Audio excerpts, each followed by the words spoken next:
eres ese rey que viene por nosotros. Bueno, les damos un cordial saludo, bienvenida para todos nuestros oyentes, para cada uno de los seguidores de nuestras redes sociales y por supuesto esta es su emisora Busco en Ti Radio, porque recuerda que donde estás no es el final.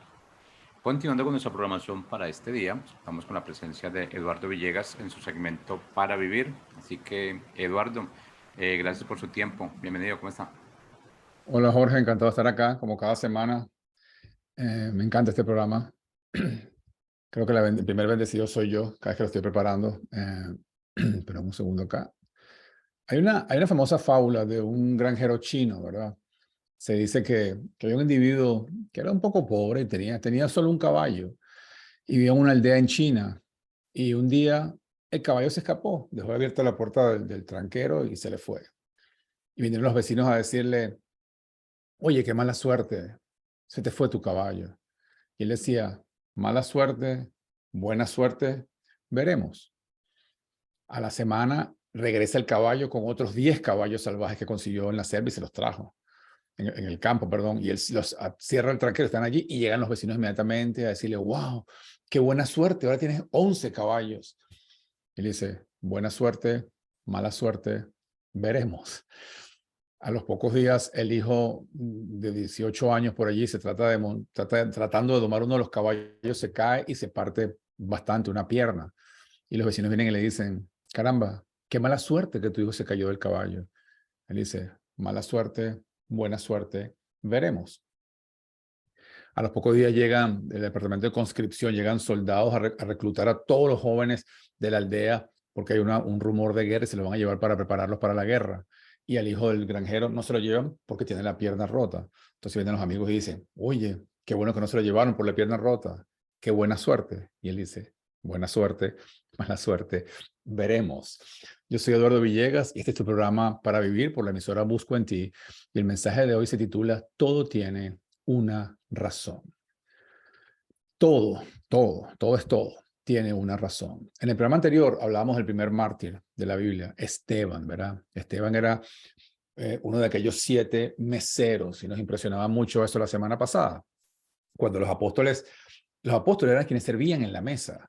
Entonces estaban súper saturados y empezaron las quejas de los griegos y los gentiles a decir: mira, las mujeres nuestras, las viudas nuestras, las atienden con menor calidad que a las viudas, no sé, las brujas, a las viudas judías. Y empezó una tensión y dijeron: ¿saben qué? Nombremos a 7 hombres que estén llenos del Espíritu Santo, con sabiduría, que tengan una buena reputación, para que se encarguen de las mesas. Y hablamos de eso, que qué increíble que para cuidar mesas, en otras partes uno simplemente busca 7 voluntarios allí. Aquí no, aquí hicieron una selección profunda y ahora vamos a ver por qué.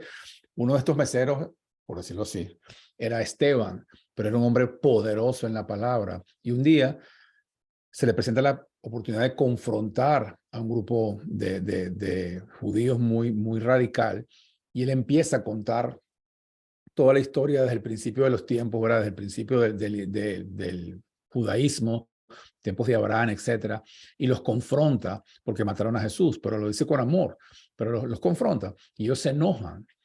Y en Hechos 7:54 se refleja esta regla. Dice: oyendo estas cosas, se enfurecían en sus corazones y crujían los dientes contra él.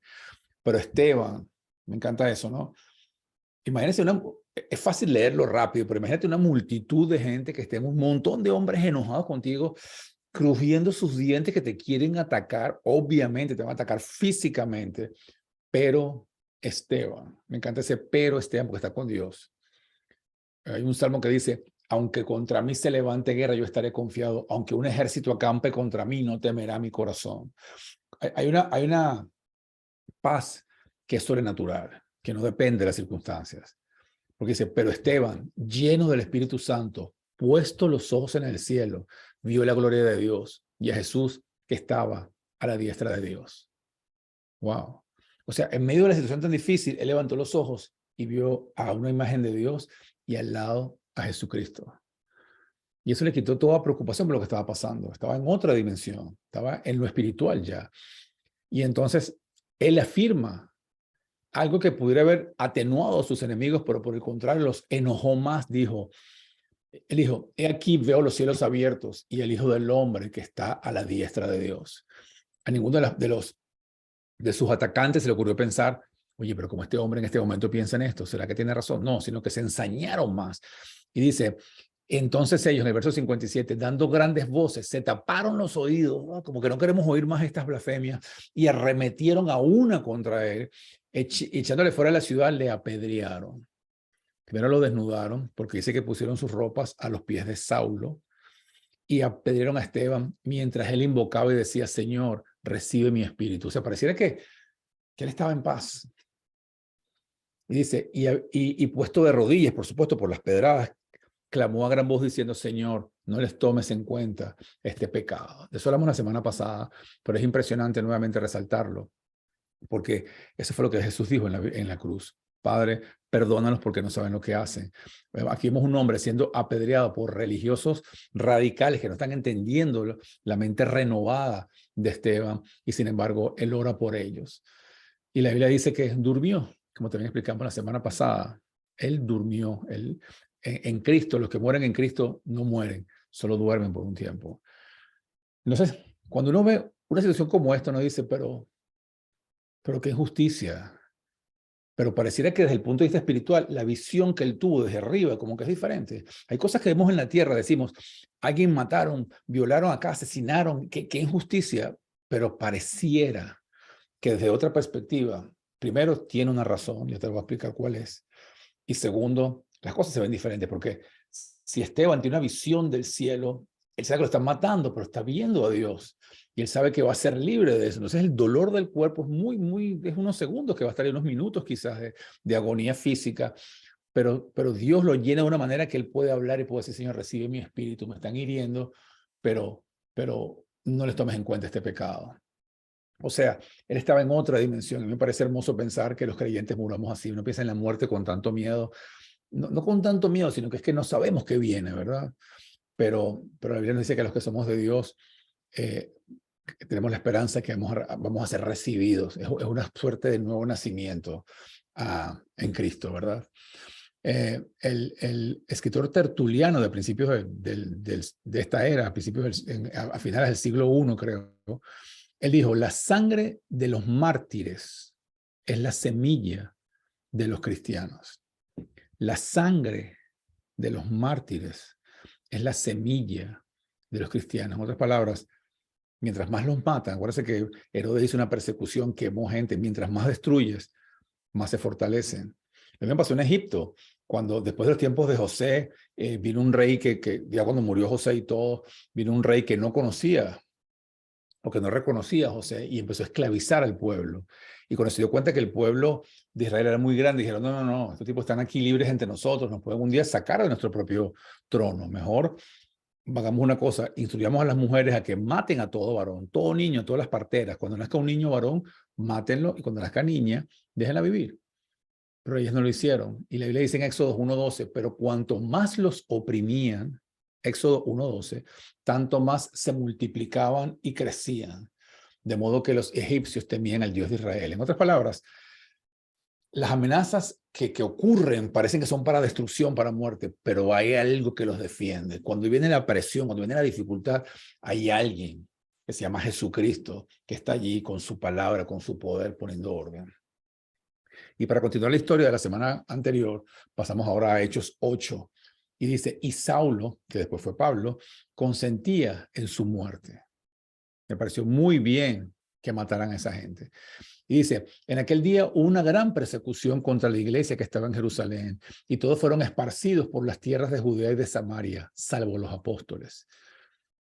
Y hombres piadosos llevaron a desterrar a Esteban, acaban de matar a apedreado, e hicieron gran llanto sobre él. Y Saulo asolaba la iglesia y entrando casa por casa, arrastraba a hombres y a mujeres y los entregaba en la cárcel. Imagínense ese momento de terror. Viene este hombre con el poder que le da alguna autoridad, que tú no puedes contra él, sin ningún tipo de juicio, y entraba a tu casa y arrastraba a la gente que él tenía información. Si entraba a tu casa y tú no eras cristiano, no eras del camino, como le decían ellos, pero había algún símbolo que le pudiera hacer parecer que era así, era como la Edad Media después, ¿verdad? O sea, era una cacería de brujas. Si él piensa que eres tú, te agarraban y te arrastraban a la cárcel tus hijos se quedaban ahí a ver quién los cuidaba. Era una situación espantosa. Pero miren lo que dice el verso 4. Pero los que fueron esparcidos iban por todas partes anunciando el evangelio.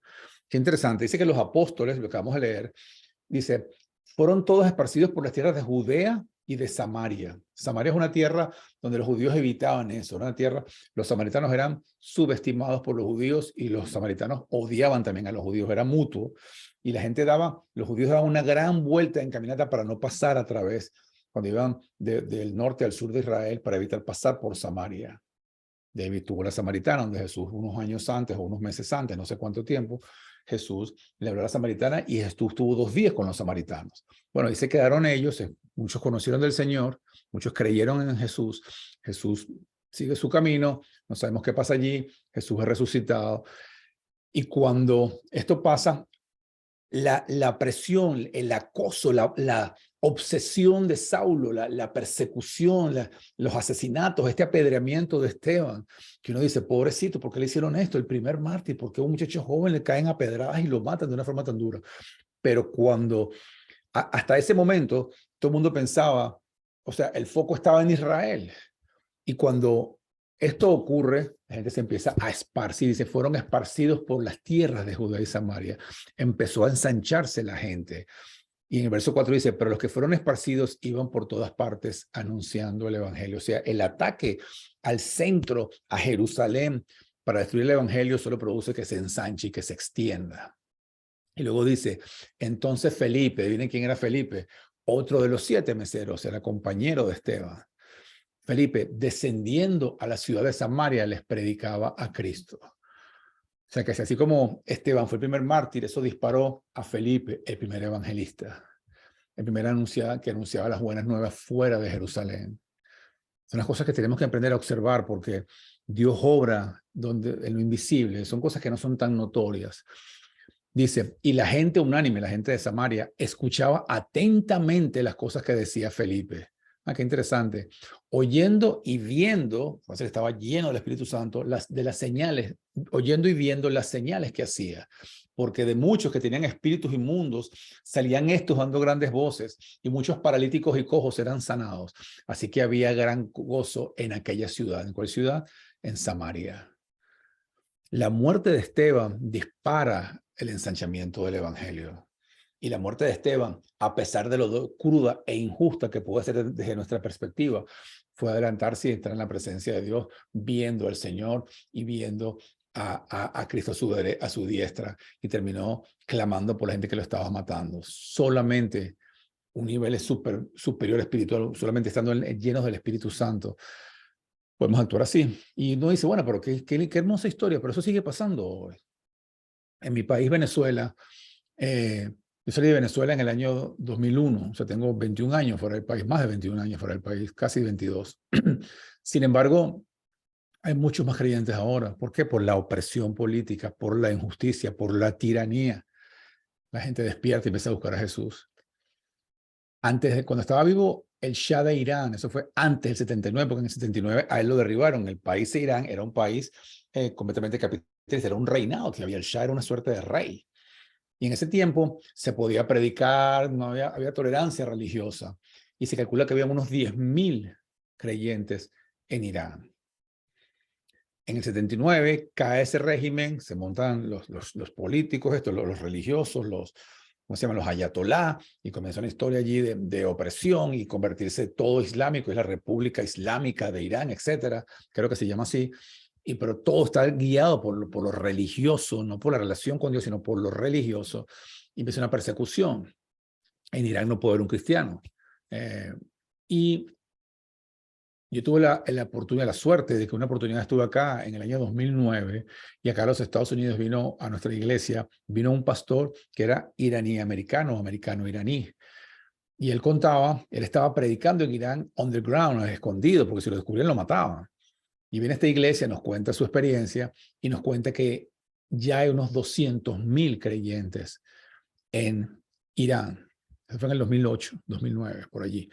Y dice que cuando el pastor nuestro les preguntó, de nuestra iglesia americana, le dijo, pero ¿cómo podemos ayudarlo? Yo pensé que iba a decir, bueno, con donaciones para ayudarlo. Dijo, no, ¿saben qué? Oren por Ahmadinejad, que era en ese momento el líder de Irán, el líder, la cabeza política de allá.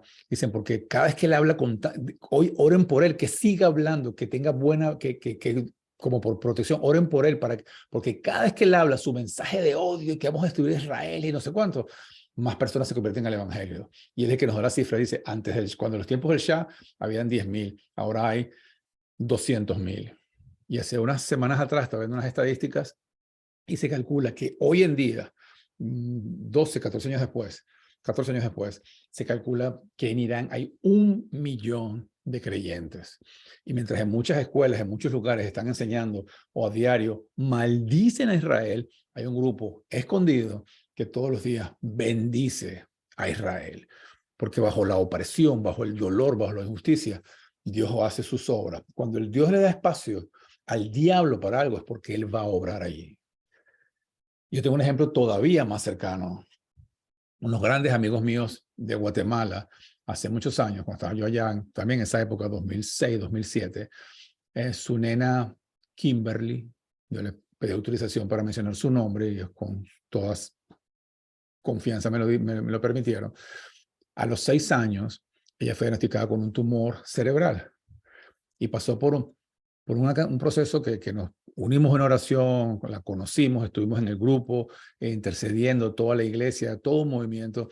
Vimos milagros en la vida de Kimberly, pasaban cosas maravillosas.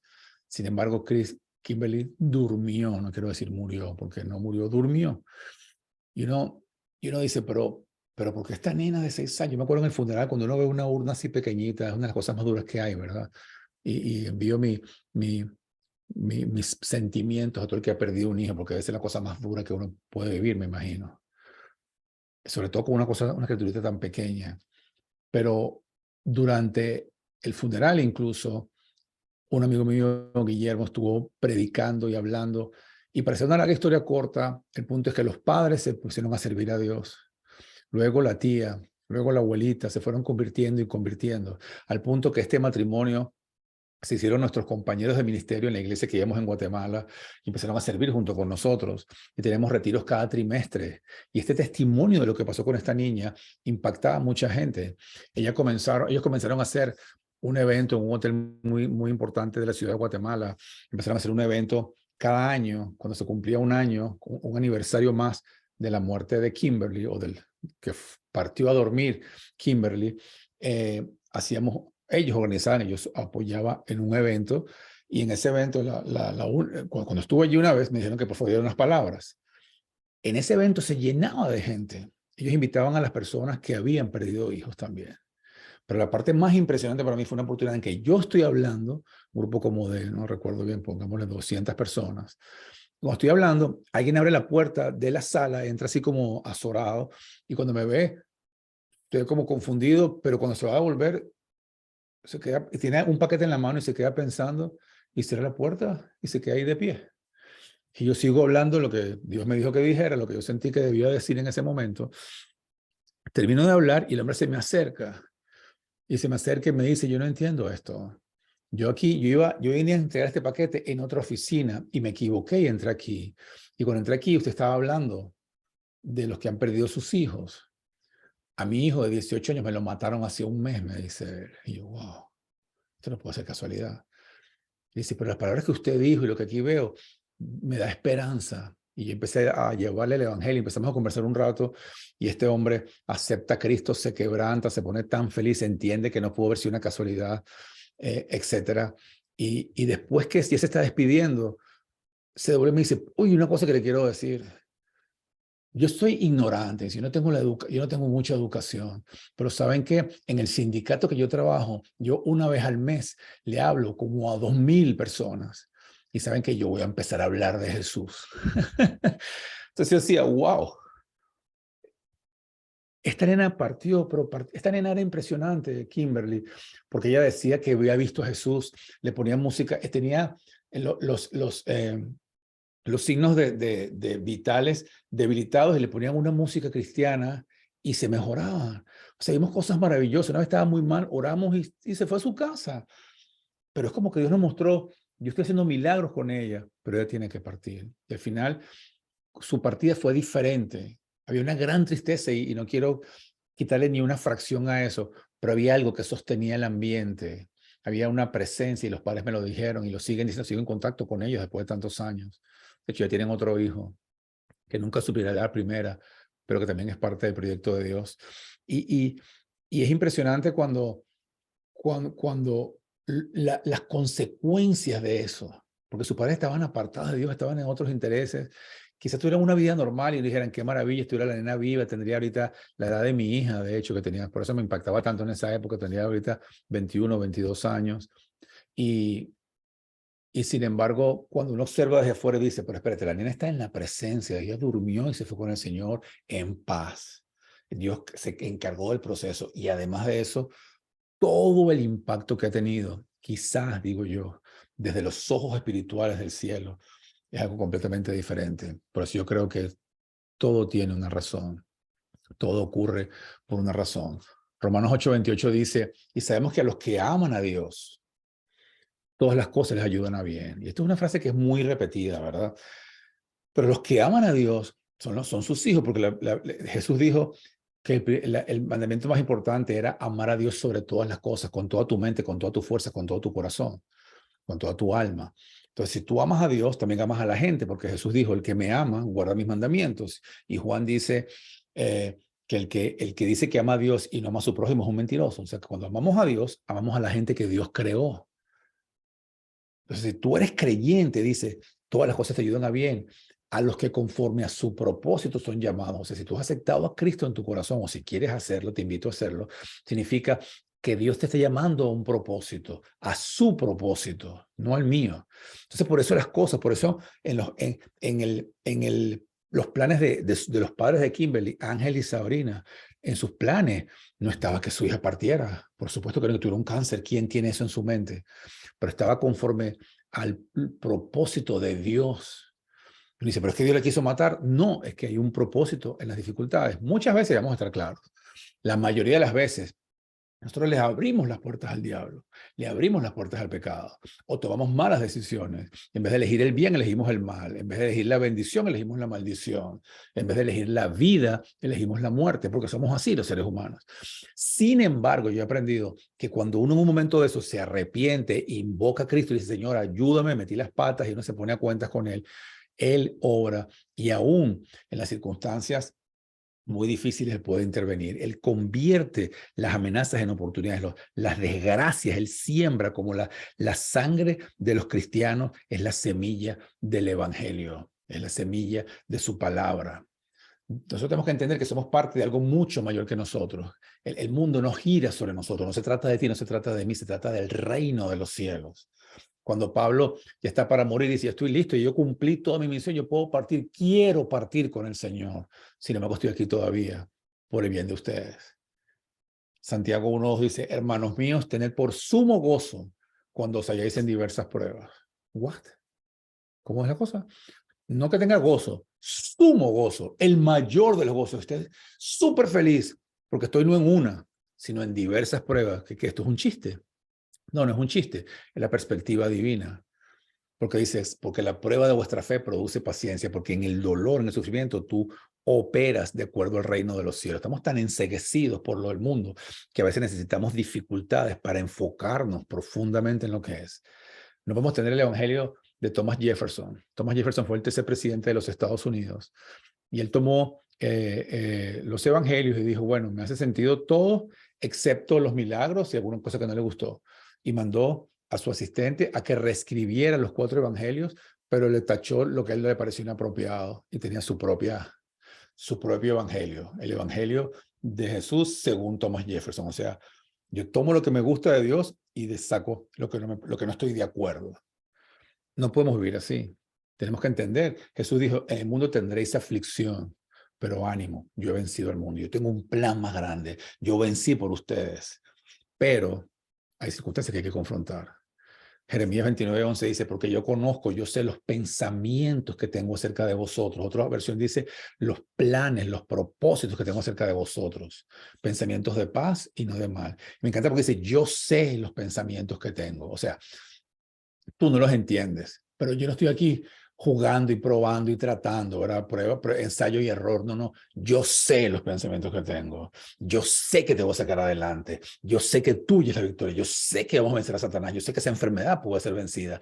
Pero aún cuando las cosas no sean como tú crees, entiende que lo que tú no entiendes, yo sí lo entiendo. Porque mis pensamientos no son tus pensamientos.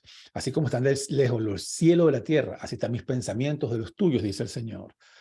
Entonces tenemos que entender que su mirada es diferente.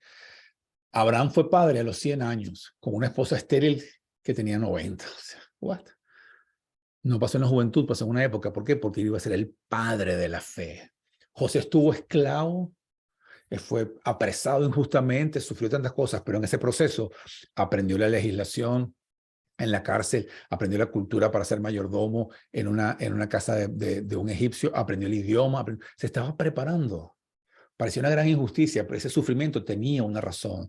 Sumo gozo en diversas pruebas porque hay una razón, hay un objetivo. Moisés pasó, después de ser un príncipe que hacía toda su voluntad y haber vivido 40 años en el palacio para conocer el idioma, la cultura y poder accesar al faraón, termina de la noche a la mañana, mata a un egipcio porque estaba maltratando a un hebreo y se consigue en el desierto. Y ahora se pasa 40 años en el desierto. Uno puede decir, porque es sufrimiento, tener a tus hijos allí cuidando unas ovejas, unas cabras y unas ovejas que ni siquiera eran suyas, eran del suegro. Pero estaba entrenándose de cómo defenderse de escorpiones y serpientes, cómo protegerse de las tormentas de viento. ¿Por qué? Porque 40 años después, o después de esos 40 años, él comenzaría su ministerio y sacaría al pueblo de Israel de un lugar donde se entrenó a través de otro lugar donde acababa de terminar de ser entrenado.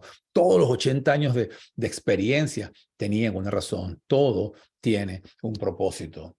Cuando lo vemos de la tierra, somos miopes. Eso no es justo. ¿Por qué me pasa esto? No entiendo. ¿Y por qué fulano muere? ¿Por qué los buenos mueren? ¿Y por qué los malos siguen vivos? Porque, porque no entendemos, pero desde la perspectiva del cielo, desde el entendimiento del que teje, del que combina todo, el mago de los rompecabezas, ¿verdad? Desde la perspectiva divina que todo lo penetra, que todo lo entreteje, todo tiene sentido. Y tú eres una parte esencial de eso. Mateo 10:29 nos dice, no se venden dos pajarillos por un cuarto, una pequeña moneda. Con todo, ni uno de ellos cae a tierra sin vuestro Padre. Otra versión dice, sin que el Padre lo permita. Pues aún vuestros cabellos están todos contados. Así que no temáis, más valéis vosotros que muchos pajarillos. Entonces yo creo que al final te dos cosas. Primero, las cosas que pasan. Insisto, no estoy hablando de cuando tú eliges el pecado, no estoy hablando de cuando tú tomas decisiones pésimas una y otra vez y tú prefieres el mal que el bien. No, eso no funciona así. Pero si tú amas a Dios, porque los que aman a Dios, todas las cosas juntas les ayudan a bien. Esto es a los que conforme a su propósito son llamados. Si tú amas a Dios, si tú sigues a Cristo y haces tu mejor esfuerzo por no pecar, por caminar en el bien, aunque pecamos todos los días, pero tú persistes en el camino del Señor, en el camino estrecho, como dice la palabra, Él aún los ataques del enemigo, porque van a venir, porque en el mundo tendréis aflicción, porque estamos en un mundo caído, porque estamos en los últimos tiempos. Aunque venga Satanás y él permita un espacio, cuando él lo permite, porque él lo controla, él lo permite no para destruirte. Sus planes son de bien y no de mal. Yo sé los pensamientos que tengo, yo sé que te quiero bendecir. Entonces, eso es lo primero que te quiero decir. Y lo segundo, aún los cabellos de tu cabeza están contados. Si ni siquiera un pajarito, dice el Señor, cae a la tierra sin que yo lo permita, ¿tú crees que te voy a descuidar a ti que eres mi hijo? El enemigo siempre ataca a los hijos de Dios, pero cuando les permite acceso es porque tiene un plan.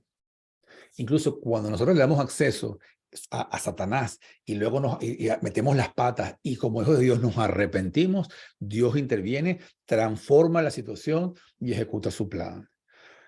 De hecho, Lucas 22:31, a mí me encanta este verso, porque es el anuncio de que Jesús le está anunciando a Pedro que Pedro no va a negar. Pero dice, Señor, yo iré contigo aunque me maten hasta la muerte. Pero en Lucas 22:31 Jesús le dijo, Simón, Simón, aquí Satanás te ha pedido para zarandearte como el trigo. Vas a ser probado. La prueba era la negación. Pero yo, ahora hicimos una prédica que se llamaba Pero Dios. Dice, pero yo he rogado por ti que tu fe no falte. Y tú, una vez vuelto, confirma a tus hermanos. Miren qué hermoso lo que está diciendo. Simón, viene una prueba muy grande para ti, de parte de Satanás, y yo le voy a dar un espacio a él. Vas a ser zarandeado como el tuyo. Dice, ¿pero por qué? ¿Por qué no me libraste? Un momentito. Yo he rogado por ti, porque tú tienes que estar gozoso en medio de la prueba, porque esto es un entrenamiento para ti. Yo he rogado por ti, y dijo, no dice, yo he rogado por ti para que sea fácil la prueba, para que no haya dolor, para que no haya llanto. No dice, para que tu fe no falte, para que porque te voy a entrenar. Es como el ejercicio físico, que te duelen los músculos y sigues dándole para adelante. Estás cansado y sigues caminando, sigues corriendo. Dice, te estoy entrenando. Pero no te preocupes, yo rogué, y como yo rogué va a ocurrir. Yo rogué por ti que tu fe no falte. Y una vez vuelto, una vez regreses, confirma, que es decir, afirma a tus hermanos, comienza tu ministerio. Y ese mismo Pedro que lo negó, que uno dice cobardemente, yo no creo que haya sido cobardemente, porque una multitud que te esté acechando creo que asusta a cualquiera. Pero ese mismo Pedro que lo negó, después superó la prueba, porque fue lleno del Espíritu Santo.